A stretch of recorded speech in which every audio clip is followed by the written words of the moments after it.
In the vast expanse between the stars and Earth, there lies a revolution of technology and human ingenuity. Welcome to Quantum Space Talks, where the boundaries of space innovation meet the future of humanity. From the frontiers of AI to the depths of deep space exploration, join Ada Gelfand and the brightest minds in the space industry as they unlock the mysteries of tomorrow's space technology. This is Quantum Space Talks by Aquara, where every conversation bridges the gap between the stars and Earth. Today, we're diving into the fascinating world of quantum technology with our special guest, Per Masjoan. While quantum physics has long fascinated scientists with its mind-bending principles, we're now at the threshold of seeing these theoretical concepts transform into real-world applications that promise to revolutionize industries. Todos estamos muy contentos hoy. Estoy muy contenta personalmente porque hoy tenemos la oportunidad de estar en este capítulo de Quantum Space Talks de Aquara con Pere Masjoan. El doctor Masjoan es originario de Cataluña y él es el director del grupo teórico del Instituto de Física de Altas Energías y además es el director del el departamento del grado de física de la Universidad Autónoma de Barcelona. Tiene una base tremenda y por sí la institución ya tiene muchísimo prestigio. Ellos trabajan con el CERN muy cercanamente, con el acelerador de partículas muy cercanamente, y por ello tienen un desarrollo tanto teórico como aplicado súper fuerte. Les cuento un poco cómo llegué a él. Cuando quería estudiar el último máster que realicé en Barcelona, de investigación multidisciplinaria en ciencias aplicadas, lo que yo quería era aplicar conceptos de física cuántica a neurociencia. Y me costó muchísimo encontrar al científico que estuviera dispuesto a probar esta idea tan loca. Fue de verdad mucho, escribí a muchísimos investigadores y la verdad es que recibí un 99,9% de rechazo, de no sé de qué hablas, no sé cómo hacerlo, creo que no entiendo tu idea. Incluso uno me escribió, te equivocaste de correo, como si estuviéramos hablando de un tema totalmente desafín. Y cuando ya estaba, en buen chileno, tirando la esponja, ya me estaba rindiendo, me llega un correo. Tuve una presentación con uno de los investigadores a las 6 de la mañana chilena y termino la reunión un poco, no frustrada, pero con la sensación de que no iba a poder ser, no íbamos a poder llevar la investigación juntos. Y me llega un correo de Pera y me dice, oh, esto es exactamente lo que estaba buscando, hablemos. Y de inmediato agendamos la reunión, 15 minutos más tarde estábamos hablando y totalmente seguros de que vamos a trabajar juntos. Así empezamos a trabajar.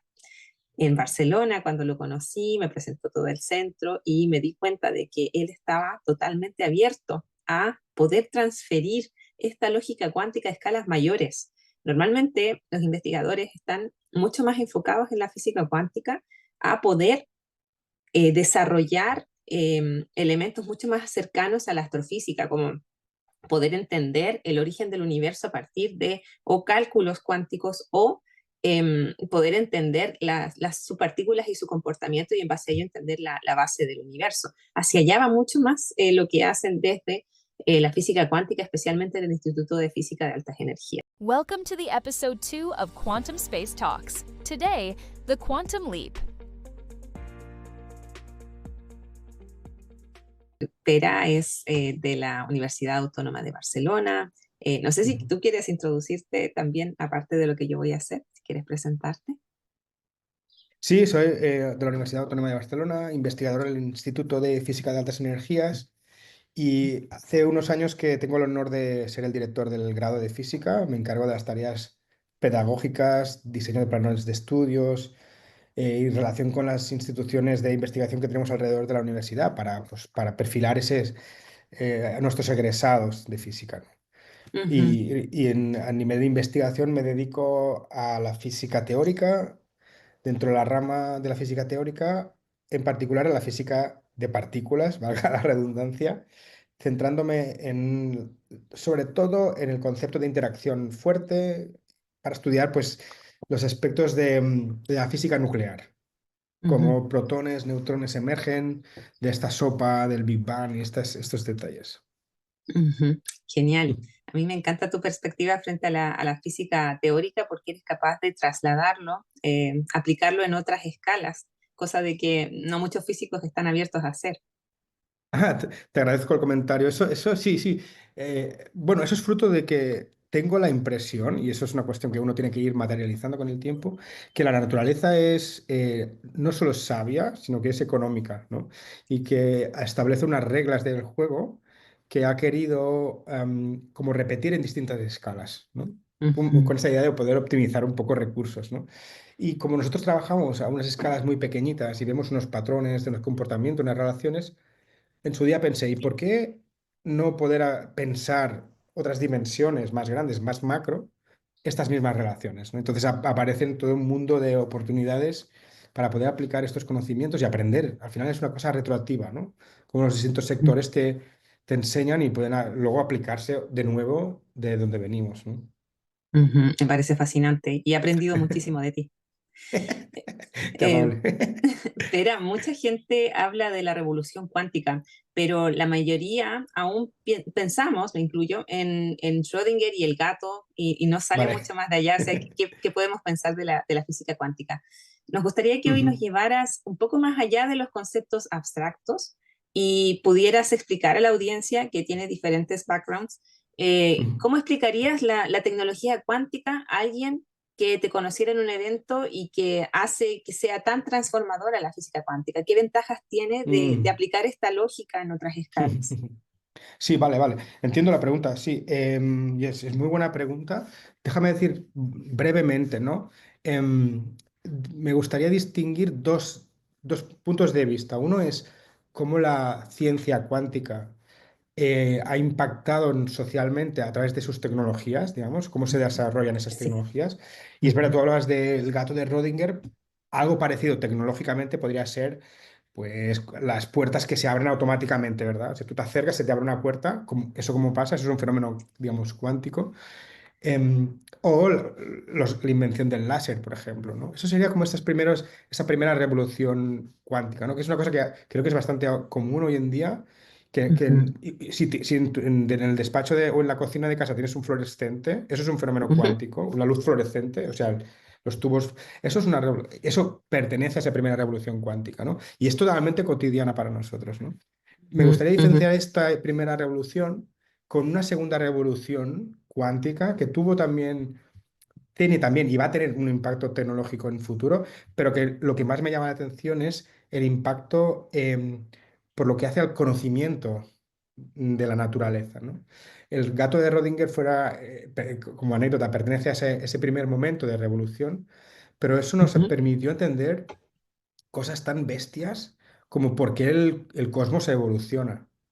El ujú, cosmos no es un objeto estático, es un objeto que está en evolución permanente y lo ujú, podemos entender a la vez que podemos entender cómo funciona o podemos aproximarnos a entender cómo funciona el núcleo de una estrella, cómo ujú, funcionan estos mecanismos de transporte de energía a la nanoescala. Son unos fenómenos cuánticos, son totalmente conceptuales, no es una cosa que manipules tecnológicamente. Pero si pensamos que, digamos, por ser un poco llamativo, que la Segunda Guerra una bomba nuclear, ujú, figúrate el impacto de la física cuántica, ¿no? Que llevó a esa gente a construir una bomba nuclear, cómo ha impactado en nuestra concepción del mundo, ¿no? A nivel social, digo ahora, no tecnológico, sino yo diría que si no fuera por esa segunda revolución, ¿no? De la física cuántica, cuando ya vamos un poco más allá del gato de Rödinger, podemos entender las interacciones, esa mecánica cuántica, podemos ujú. manipularla. ¿Qué hubiera pasado? ¿Cómo estaría nuestro mundo si no hubiera pasado todo esto, ¿no? Que no hubiera pasado una Segunda Guerra Mundial, que no hubiéramos tenido la época del posmodernismo, cómo la cultura y el arte se vieron influenciados por eso, ¿no? Esto es tan Totalmente. prometedor, ¿no? O sea, fue, digamos, fue una revolución brutal en todos los aspectos. Y claro, la tecnología va a vivir de esto también, ¿no? Hay una rama muy profunda de querer cambiar nuestro mundo a través de esa tecnología, que tiene una parte que ya es aplicada. Por ejemplo, tú tienes el teléfono móvil, tiene un GPS seguro. El teléfono Ujú, móvil tiene parte de la revolución primera, con sus transistores, que esos ya son fenómenos cuánticos, ¿no? Las baterías de litio, esto es como pertenece a esa primera revolución. Luego tenemos el GPS, que es una segunda revolución, ¿no? Una cosa súper cotidiana. Podemos tener relojes atómicos, ¿no? Eso es una cosa ujú. para medir cosas con una profundidad, o sea, con una precisión brutal, ¿no? Sí, Lo que me está es por parece. venir todavía, ¿no? Disculpa, Pera, solo para Mm. localizar a la audiencia en torno a las tres revoluciones que tú estás mencionando, que es fascinante y tan práctico, tan cercano, ¿podrías localizarlas en el tiempo? La primera, la segunda y la tercera revolución cuántica que vivimos. Sí, los orígenes de la revolución cuántica los podemos situar en los años 20 del siglo pasado y justo ahora Ujú, conmemoramos el 100 aniversario. sí, Es un poco difuso ese momento, ¿no? Pero sí que hablamos de un cierto grosor de conocimiento de la comunidad. No los primeros trabajos, sino ya cuando la comunidad empieza a hablar de estos fenómenos. De ahí salen las primeras tecnologías. Estudiar. ¿A qué se refiere esto? A que somos capaces de hacer dos cosas. Una es trabajar con temperaturas extremadamente pequeñas, que esto abre un mundo que es este mundo cuántico, con temperaturas ujú, muy pequeñas, cerca del cero absoluto. Segunda, estudiar tamaños extremadamente pequeños. ujú, Cuando cuando añades las dos cosas, emergen estos fenómenos y se desarrolla pues estas primeras tecnologías cuánticas, ¿no? De cosas relacionadas con sensores muy precisos, los semiconductores que son ahora tan habituales, ¿no? Para construir pues, cualquier aparato en casa, ¿no? sí, Esa y tan sería clave en toda tecnología, o sea, es la base de toda tecnología. total, ¿no? Y eso podemos situarlo pues, a mediados del siglo pasado. Ujú, En paralelo, la comunidad continúa desarrollando esos conocimientos por ese interés, entender mejor cómo funcionan las reglas del juego. De repente, bajas temperaturas y aparecen unos fenómenos que no habías visto nunca. O sea, es como, wow, no había entendido nada. O sea, es un poco claro. esa gente valiente, digamos, se atrevió a saltar al vacío de esta manera y de ahí salen todas estas formulaciones que ponemos bajo el concepto de mecánica cuántica, que es muy amplio, ¿no? Y hay tantísimas operaciones, ¿no? Hasta al punto de que ahora en un hospital puedes tener un acelerador de partículas para hacer un tratamiento contra el cáncer, por ejemplo, ¿no? Eso pertenece a esta segunda revolución que yo situaría a finales del siglo pasado. Ujú, Que son cosas que ya tenemos, ¿eh? Que yo voy al hospital, ya tengo un acelerador, ya no solo hago una radiografía, sino puedo hacerme un PET si necesito. Estas tecnologías que ya existen nacen de esta segunda revolución. Y hay este tercer estadio, que es lo que está por venir, ¿no? No solo es la criptografía cuántica o la computación cuántica, sino todo es esta capacidad de aislar el mundo para que aflorezca lo que tú quieres que aflorezca, ¿no? Somos capaces de bajar temperaturas, pero también somos capaces de aislarnos del cosmos, porque cuando necesito el fenómeno cuántico es un fenómeno muy sensible que hasta la fecha ha sido siempre cómo preservarlo para que no se estropee. El futuro ujú. va a ser cómo yo lo uso. Lo voy a estropear adrede y voy a permitir que se estropee porque así soy capaz de detectar cosas, ¿no? De esta manera establecer nuevos protocolos de comunicación al final, ¿no? Tanto de cosas externas como cosas internas. O sea, va a ser un paradigma ahora es difícil de ponerle palabras porque justo ahora estamos entrando en cómo Está esto en puede fase ser de útil, ¿no? creación. Es correcto. Sí. Wow, es fascinante eso Es y es una locura. impresionante de que eso esté pasando ahora mismo, de que estemos en el año del quantum, de que veamos en diversos lugares, estamos rodeados de titulares hoy en día sobre las tecnologías cuánticas, pero aún no lo entendemos tanto. Me gustaría que hoy lo lleváramos a algo muy tangible, Sí. específicamente en las industrias.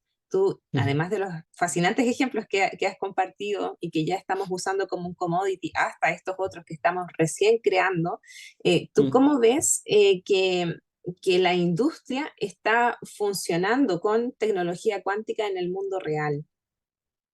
Vale.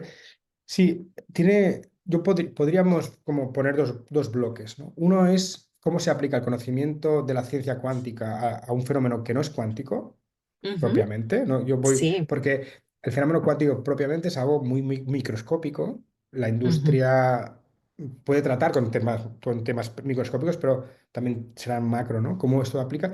Y luego sí que podemos pensar en tecnologías puramente microscópicas. Me interesa más el otro, ¿no? Que es como cómo aprendo yo de las reglas del juego y las traduzco a mi empresa, ¿no? Em, Seguro que habéis oído hablar de la inteligencia artificial. Claro. ¿De dónde nace esto? ¿Cuál es el origen de esta idea, ¿no? Cuando se estudiaron por primera vez fenómenos cuánticos, se dieron cuenta que en ciertas condiciones de contorno, tipo baja temperatura, baja presión, los objetos que están de lado se comportan de la misma manera. Y se Ujú, desarrolla un tipo de comportamiento global que tú no has impuesto en el sistema. En vez de ser una cosa, tengo un conjunto de átomos que pensaréis que están todos pues aleatorios y hacen lo que quieren, ¿no? Y se comportan aleatoriamente, totalmente pues desconectados del vecino. Cuando manipulas con detalle las condiciones, estos objetos se comportan de manera coherente. Y eso te da una manera de comunicarte a otro nivel. De aquí la idea de la inteligencia artificial. De repente se me abren muchos caminos de comunicación, porque ahora puedo comunicarme a nivel muy pequeño, de muchas maneras posibles, porque la cantidad de átomos que yo puedo manipular me permite establecer muchas rutas de comunicación, si quieres, ¿no? Entonces puedo probar muchas cosas a la vez, ujú, y ver cuál es el camino óptimo, ¿no? Pero no lo hago como buscando a mano el camino, sino dejo que los caminos fluyan y veo cuál es el mejor, ¿no? Este fenómeno cuántico se traduce luego a la idea de vamos a trabajarlo con mi computadora, ¿no? Voy a hacer unas softwares que permitan este tipo de juego, que antes era inimaginable, no se te ocurre pensarlo de esta manera. Ver la naturaleza con tus ojos te permite copiar, ¿no? Entonces, las industrias hoy en día van a intentar entender estos softwares de inteligencia artificial porque les ayudan a entender mucho más rápido, más eficientemente cómo tiene que funcionar su logística, ¿no? Y es una aplicación muy directa del fenómeno cuántico, ¿no? ujú. A otro nivel tienes el fenómeno cuántico directamente, ¿no? Aquí la ventaja actual que veo más fácil es la capacidad de manipular lo que tú quieres manipular. Cuando Mm, yo quiero trabajar muy preciso, voy a usar un láser. Pero yo sé de ese láser cómo va a ser. Yo lo puedo pedir ese láser. Yo puedo encargar ese láser a la medida que yo necesito. Ya no es, dependo de cosas externas si va a funcionar o no. Yo puedo ser preciso con esto, ¿no? Estamos pensando en sistemas muy, muy, muy, muy sensibles, extremadamente sensibles de detección. Por ejemplo, yo puedo em, inventarme sistemas de lectura de rayos X de extremada precisión que no me estropeen el material. Y yo pueda enviar ujú, un señal al material en forma de rayo X, por ejemplo, y la respuesta me permita hacer montar sistemas de calidad sin que el material, primero, sin tener que abrir el embalaje y segundo, sin tener que estropear el material, ¿no? O sea, ujú. nos ofrece unas capacidades de control que son, bueno, sí, que no tienen límite, digamos, en este sentido. Y son Claro, cosas que ya puedes ir implementando ahora, ¿no? sí, te decía que hemos hablado de control, de precisión, de Sí, sensibilidad, que es sí, sin precedentes y todo por sí, entender como un nuevo orden de las cosas, una lógica que estaba oculta bajo los parámetros de la sí, física clásica y que la cuántica nos abre. Es exacto, fascinante. Y también tenemos exacto. estas tecnologías que son mucho más físicas, ¿cierto? También hemos hablado al respecto de la detección de muones, por ejemplo, y cómo en la Ah, detección de estas subpartículas nos permite también eficiencias mucho más grandes en la industria. correcto, correcto. Hay ese ejemplo tan divertido en el año 2016 se detecta un corredor, un pasadizo en una de las pirámides de Keops gracias a este sistema, ¿no? Que es de nuevo es un sistema eficiente, no invasivo, o sea, es invasivo, pero que no deja rastro, ¿no? Es un Humano, claro. concepto totalmente novedoso, ¿no? Y en caso de monos es todavía más beneficioso porque son monos cósmicos que no tienes ni que generarlos tú, ¿no? Pero permite abrir esta idea de usar sistemas que son económicos, eficientes, que sí que piden inversión en la detección, tienes que tener un buen sistema de detección, pero te permite explorar dimensiones que no habías visto antes, ¿no? Ujú. Sí, fascinante. Y cómo quedan aún muchísimas partículas y subpartículas que podemos seguir analizando más Correcto, allá del muón. Es correcto. fascinante. Queda muchísimo por explorar, pero me gustaría ir cerrando un poco esta entrevista. Quizás tengamos una segunda, si la audiencia lo pide. El tema cuántico es algo que siempre nos preguntan, nos escriben para poder saber más, para poder educarse, qué cursos tomar. Y para cerrar, me encantaría hacerte esta pregunta que le hacemos a todos nuestros invitados. Vale. Porque dice mucho de su perspectiva también sobre cómo se conciben en este escenario de innovación, en tu caso del quantum. Si pudiera ser un elemento del espacio, puede ser un exoplaneta, puede ser un agujero negro, una Ah, estrella, un vale. tipo de estrella, lo que tú quieras, Ok. ¿cuál serías y por qué te identifica este tipo de elemento? Vale, puede ser cualquier elemento, Cualquiera, cualquiera. hasta una molécula de hidrógeno, lo que tú quieras. Mira, justo, mira, te iba a decir Ah, esta, justo, el átomo de hidrógeno, el átomo, no la molécula, sino el átomo de hidrógeno, me parece, eh, identificarse es un poco complejo, pero intento explicarme. Es un objeto cotidiano, el átomo de hidrógeno, es el primero que aprendes en la escuela, es un objeto neutro, muy sencillo, muy abundante, ¿no? Bueno, sería, pues, para mí puede ser como yo, ¿no? Una persona pues, normal de la calle con sus cosas, ¿no? Ya está, sin más, ¿no? ¿Qué es lo que me llama la atención? Que tú aparentemente lo ves como una cosa neutra, una cosa sencilla, sin sutilezas, ¿no? Pero si te acercas al tamaño cuántico, a ese tamaño subnuclear, de repente aparece una riqueza brutal. El átomo de hidrógeno es una maravilla de la naturaleza. Es un juego de tantísimas cantidades de reglas sutiles de comunicación, de lenguaje ahí imbricado que da pavor, ¿no? Porque el átomo de hidrógeno está hecho de un protón y de un electrón que ambos tienen cargas opuestas, cargas eléctricas opuestas. ¿Por qué pasa eso? El protón está hecho de quarks que van a interactuar entre sí con sus colores, formando un objeto difuso y complejo, riquísimo. El hecho de que el hidrógeno tiene la masa que tiene, te está hablando de un momento en la historia del universo muy particular. O sea, si tú eres capaz de mirar con esas gafas de la curiosidad, como cuando miras a cualquier persona, te das cuenta de su riqueza interior, ¿no? O sea, a lo mejor me ves y dices, pues ese chico, pues es un chico bien normal, ¿no? Pues ni alto, ni bajo, ni guapo, ni feo, ¿no? Pero si me dejaras, me dieras la oportunidad de tener una pequeña conversación, saldrían cosas brutales, ¿no? Porque el interior es extremadamente rico, ¿no? Para el hidrógeno podemos estar horas y horas hablando de cómo de rico es interiormente, pero a él eso no le importa demasiado, ¿no? Él va haciendo su ujú, vida, ¿no? maravilloso. Me encanta esta analogía y me hace mucho sentido también con lo que te he alcanzado a conocer, Pera. Genial. Muchas gracias. Vale, entonces muchísimas gracias. Esperamos contar contigo en otro capítulo. Estoy segura Yo que van a salir muchas preguntas. encantadísimo, estaré muy, muy encantado. Lo he disfrutado mucho. Muchas gracias. Vale, bueno, que estés muy bien. Muchas gracias de nuevo. Chao. If you enjoyed this episode, follow Aquaraspace for updates on our next discussions and behind the scenes insights from the space tech frontier.